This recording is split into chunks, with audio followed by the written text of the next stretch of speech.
to another episode of Bob and Yaya Travel the World. It's a place where we like to spend some time talking about all things travel and how travel can be part of your lifestyle, whether you're hanging out at home or you've got boarding passes in your hands. My name's Alex, and I play the Bob role in all of this. As always, I'm here with my bestie, Terri. That's right, Yaya's here, and today we are chatting about planning travel. Yay, let's get some plans done. No Woohoo! matter who you plan to hit the road with or where you are headed, we've got some helpful tips and great stories to share with you. And as always, we're ready to share some of the things that keep us travel happy. We're going to talk books, we're going to talk food, and products that we love. And it's all going to start with now boarding.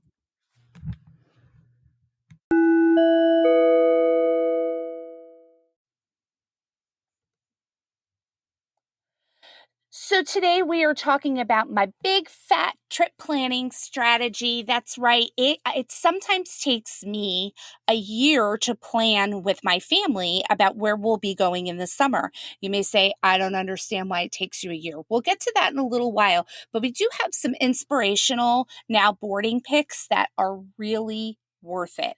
My first global book pick is always Listography. If you have not gotten your hands on a copy of the Travel Listography book, you are missing out. It gives you a chance to remember and to travel dream at the same time, and it gives you a bevy of categories to simply list things. So it's super fast and a great way to kind of not have one of those journals that's not full. What about you? Okay, so mine is on the same kind of concept, but mine is the Wandrd Travel Journal Notebook. What this is, it's all inclusive. You can customize it to however you want. It's a hardbound journal. You can plan your trip. You can make your packing list. It gives you a place it has maps. You can get it with maps. It gives you a place where you can store like your ticket stubs, your little travel things that you want to take home with you to remember your trip by.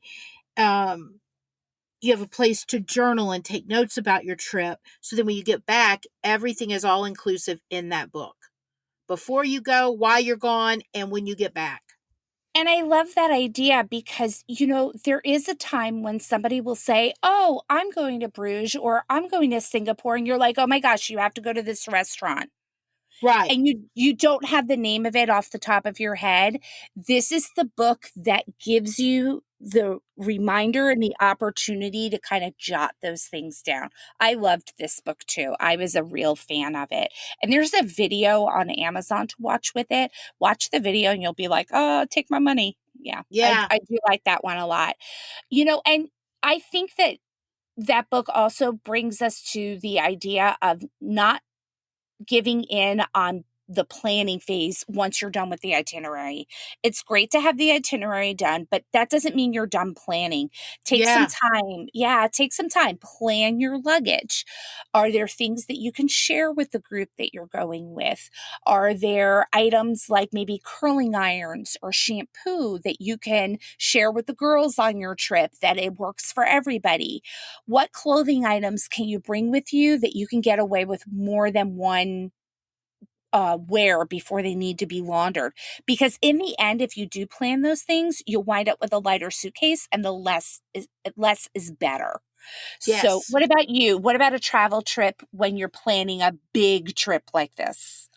I firmly believe when you're traveling with a group, you have to choose a leader. Mm-hmm. You need a leader, and that person is going to be in charge of compromises and changes that go with all this group planning.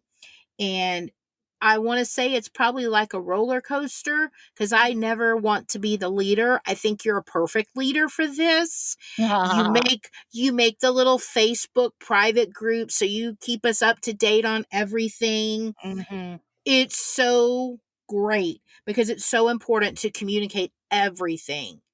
Exactly. I am not one who thinks surprises are the best thing in the world. And so I think communication is the key to this so that everybody's kind of on the same playing field. But when everybody is on the same playing field, um, you never know what's going to happen. And, we're talking about a big fat trip planning strategy because we're talking about traveling with, more than just one person, traveling with a group, maybe multi generational.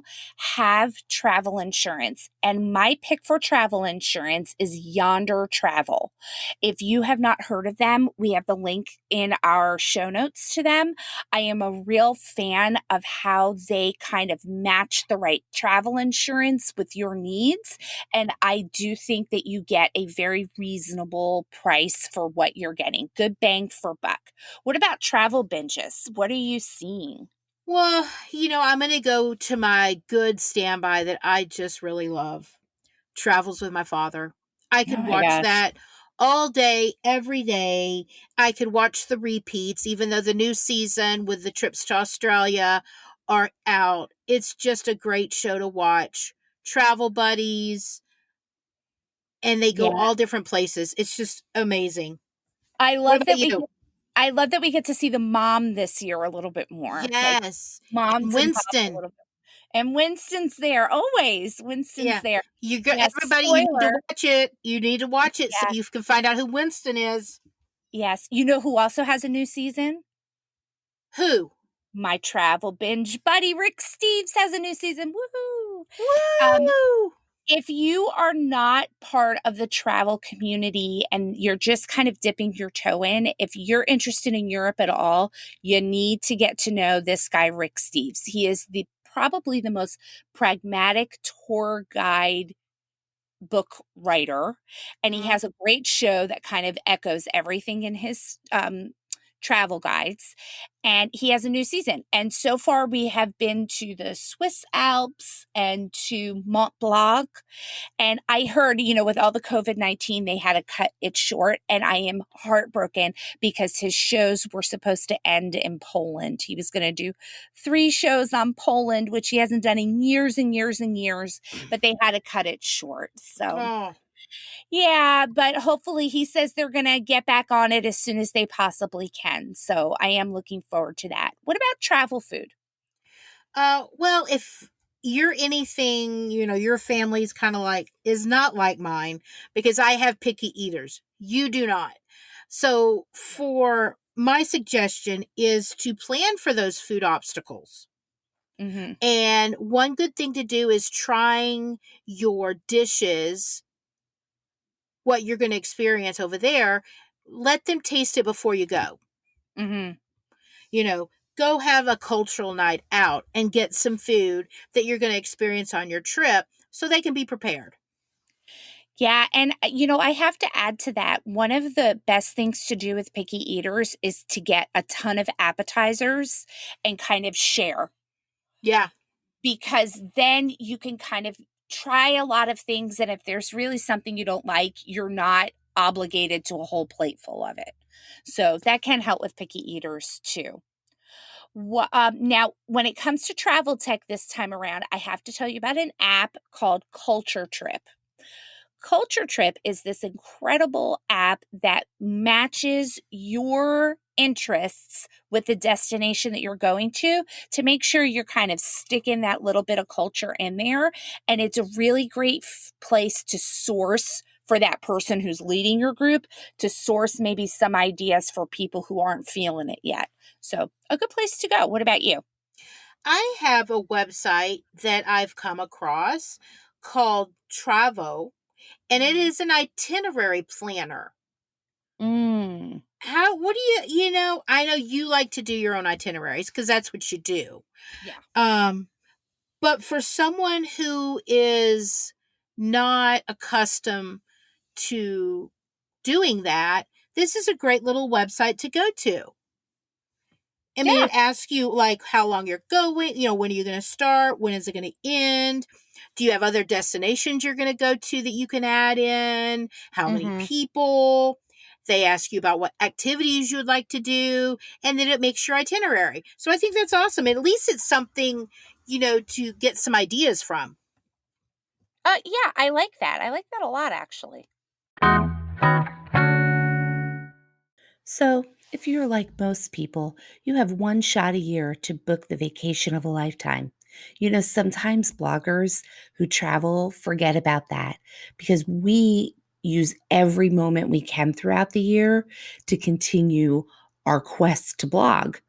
But as a teacher, I really only get the summer to plan those incredible, great vacations.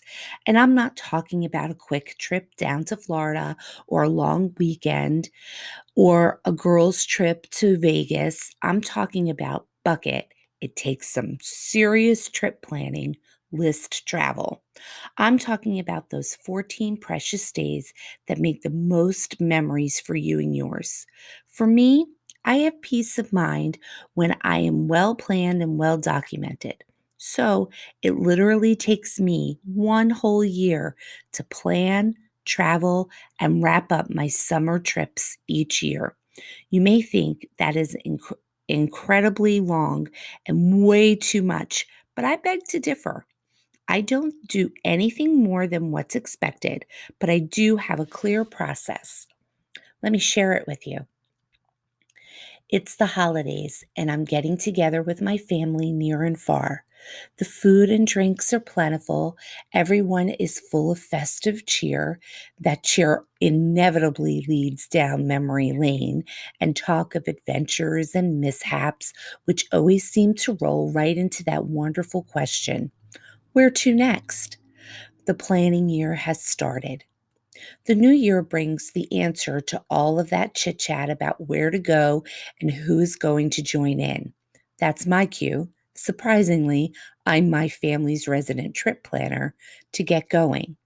For the sake of example, let's say we've made the big decision to visit Belgium and France this summer. I say this summer because that's when I can get away as a teacher.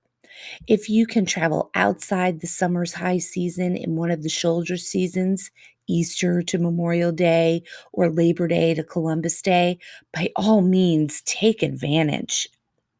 January is my time to sit back and research, read, hunt down all of those excursions, activities, and locations that we want to go and see. In this case, we were in search of two uncles who passed away in World War I. They were brothers who both died on September 27th, 1918. We wanted to know what happened, pay our respects, and learn a little more about the area. After all, the year that I was planning this particular trip, it was the 100th anniversary. What better time? I take the time to check my family tree and investigate the proper documents. I look up lists of off the beaten path ideas. I purchase guidebooks from my favorite authors. I digitally draw on Google Maps to dream up various itineraries. I watch travel shows and videos. I learn as much as I can before I commit. Once I do, that's it. There's no turning back. The next thing that I need to do is communicate all this trip planning to the people that are going. As January comes to an end and February begins, with the creation of a closed private group on Facebook that includes only the travelers on our trip and specific people that opt in but need to be aware of what we are up to, our emergency contacts and nearest and dearest. This is our communication hub and the place where we will dump everything involved on our trip. And the first post is always the same.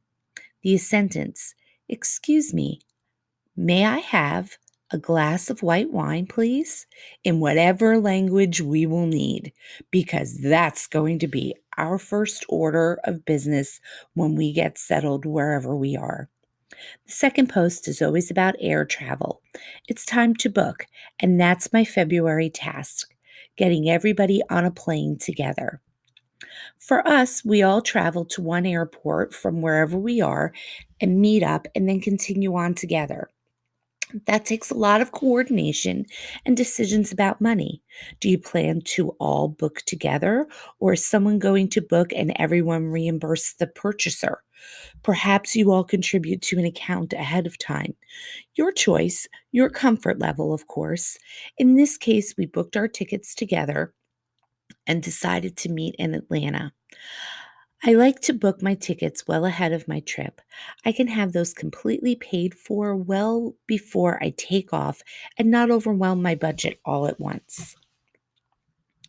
There are a lot of nuts and bolts to think about, and March marches in with a few things for me to do. I need to ensure that I have a well planned travel route pinned down and a place to lay everyone's head. All that research in January is about to be put to the test. Our Facebook group has spent time voting on favorites and developing an overall itinerary. In our case, I need to reserve a car big enough for our group and hotel rooms in each of the towns we have chosen. I'm just reserving, so I'm not spending anything, yes, unless I choose to Airbnb it. And I'm very comfortable tracking down reservations at a variety of places, traditional hotels, B&Bs, and Airbnbs. They all work for us, and exploring Airbnb options for the bigger group, read over 4 travelers on that, can be well worth our money. For our example trip, which is a road trip, we've decided on the following. We're going to fly into Brussels and rent a car and spend a night at a small weekender hotel in a small suburb to meet up with our cousin for dinner. He lives in the area. Then on day one, we're going to drive over the French border toward Rennes and stop at our first cemetery, the American Cemetery at Somme. Our hotel is in the city center, and it's well known. It's a well-known name with many hotels all over the world. Day two, we're off to Meuse Argonne American Cemetery, the second one, and then north to Rouen for 2 nights at a city center hotel. Day three, we enjoy that beautiful town of Rouen. And on day four, we moved on to Mont Saint Michel and a traditional B&B right there on the Mont.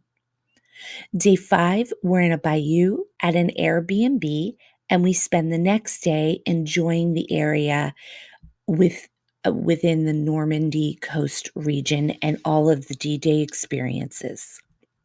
Day seven on Fleur is at our feet at a city center boutique hotel. Day 8, Giverny waits us at a traditional B&B that looks like something out of Beauty and the Beast. Day 9, we're taking a day trip to Lille to drop off our rental and catch the train back to Bruges. Day 10, we're in Bruges in a city center hotel. And on day 11, we're back in Brussels by train, where a cousin meets us for dinner once again and drops us at our airport hotel for an early morning flight home. Whew, we'll be traveling about 1,000 miles altogether, but it's well timed and it takes everyone's favorites into consideration. And it will take all of March to finish reserving, print out everything, organize, but we have everything we need to travel and sleep. Planes, trains, and automobiles have been checked off of the list. As April and May joins us, we find ourselves ensuring that we have pre-booked and reserved any necessary tours. We've made arrangements for a World War II tour along the Normandy coast, reserved tickets for the express line at Monet's Garden in Giverny, and booked a private guide for Mont Saint Michel. We've decided we don't need much else ahead of time and opt for the flexibility. So we Facebook each other with our collective suggestions and keep a running list. We ensure we have chosen how we are going to meet up at the airport. I'm driving in, and we've made decisions on who's bringing what. I'm in charge of hairspray and an umbrella in this trip, even though I don't agree with that part. My mom is bringing a curling iron because she's got the European plug. My sister has an iPad so that the kids can watch Netflix on their downtime. 3 weeks to go. June is here and it's time to go. I'm pumped and I'm packed. The house is clean. The arrangements for being gone are taken care of, including the dog who will spend some time with good friends. I mention all of this because all of these details are a part of the travel process too.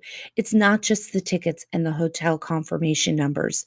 There's a lot to think about and a lot to make sure is arranged. We meet up and head out. While some of us are headed home right after this trip, others are headed to other destinations. For me, I finally get back into the States about the end of July.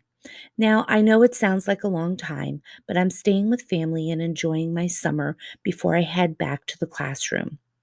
I've also planned a completely different adventure in tandem with this trip to Normandy. In this case, I was headed off to Krakow for a few weeks to relax. August is my regrouping month, and September is dedicated to getting back to work, so it isn't until October that I finally get around to the last stage of my trip. One of the most important parts of traveling is enjoying the memories of it. So for me, it means it's time to grab all of those photos that our group dumped onto that private Facebook page and use Shutterfly to put together the narrative of how our trip went. I include lots of things, including our itinerary, the top 5 songs we listened to over and over in the car, pictures of our new friends, and stories that are too good to forget. I also collect all of those scraps of maps, tickets, tourist pamphlets, and receipts and piece them together into a big poster frame. Now, you may not be a digital scrapbooker or someone who likes to plaster their walls with huge frames, but this is what I do to collect my memories. Find what makes you happy and do it. Somehow, some way, ensure that you have your travel memories intact. November has my book and Christmas cards on order. I use pics from my trip or trips. I'm almost there. I'm almost ready to wrap this up. Literally, I order a Shutterfly book as my Christmas gift for everyone who went on our trip, whether it's just 2 of us or 6 of us. If it's Christmas, you get a book, which brings me right back to where I started. The wine is poured. We page through the memories and the pictures, and inevitably, we wind up wondering, where to next? My year, it's complete.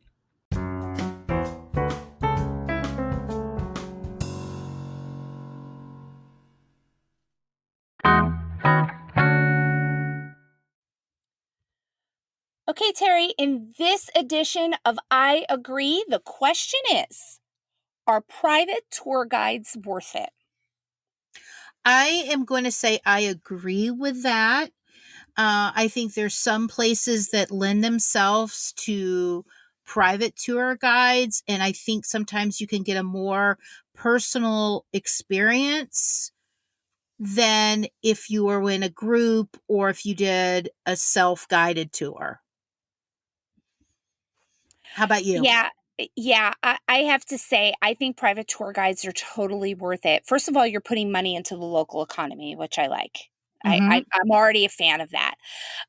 Secondly, I think that not having to defer to someone else's interests in order to understand the context of everything that's going on, that's totally worth it. I think as a solo traveler, engaging a private tour guide gives you somebody to create all that context with. So I think that's a good reason. Yes. And I also think that sometimes you do get a little VIP. I will tell you, I was at the Weliska salt mine in Poland, and it was a Sunday morning, and uh, we were on a private tour of the salt mine, which sounds like nothing. It is a masterpiece. It's a UNESCO World Heritage Site for so many reasons. And our tour guide at the end, she goes, I have to tell you, I really didn't want to come in this morning because I was missing church and time with my son, but you guys were so great. I can't believe that I've been passing up private tours for this long. And I thought about it from her perspective. You were amazing, first of all. You tour guide person were amazing. Um, and we were able to kind of keep the conversation going instead of it feeling like somebody was lecturing at us. And it did become a storytelling experience. So you know what, Terry? Guess what? I agree. Agree. The travel industry has taken quite a blow from several global issues, including the war in Ukraine, the COVID 19 crisis, and inflation, that makes it hard for people to get out into the world like they want to. At this point, leading experts are predicting that it is going to take up to 3 years for the travel industry to bounce back to full force. One way that you can help it is to like and subscribe to 10 microbloggers. Start with us. You can like and subscribe to our podcast and our website so that you can tell the travel industry that people are still interested in travel. So, Terry, how can listeners get a hold of us? We'd like to hear from you. Contact us at bobshianyaya@gmail.com with your questions, suggestions, favorite travel tips, products, and travel trends so that we can share your ideas in the future. You can find us on TikTok, Instagram, Facebook, Twitter, Pinterest, and LinkedIn. Here you go, guys. Bobshi and Yaya. BABCIA and YIA. BobshiandYaya.com is the home base for everything that we love about travel. And it's where we store our show notes, as well as many of the resources that we offer to our travel community, including travel literacy for the kiddos. We always have new posts about all the things we love and about all the travel we're up to, including today's topic, as well as features on destinations, travel lifestyle, and stories to make you smile. Didn't get all that? Just check out our show notes for all of the ways to stay in touch and links to anything we chatted about in this episode. As always, thanks for joining us for our journey.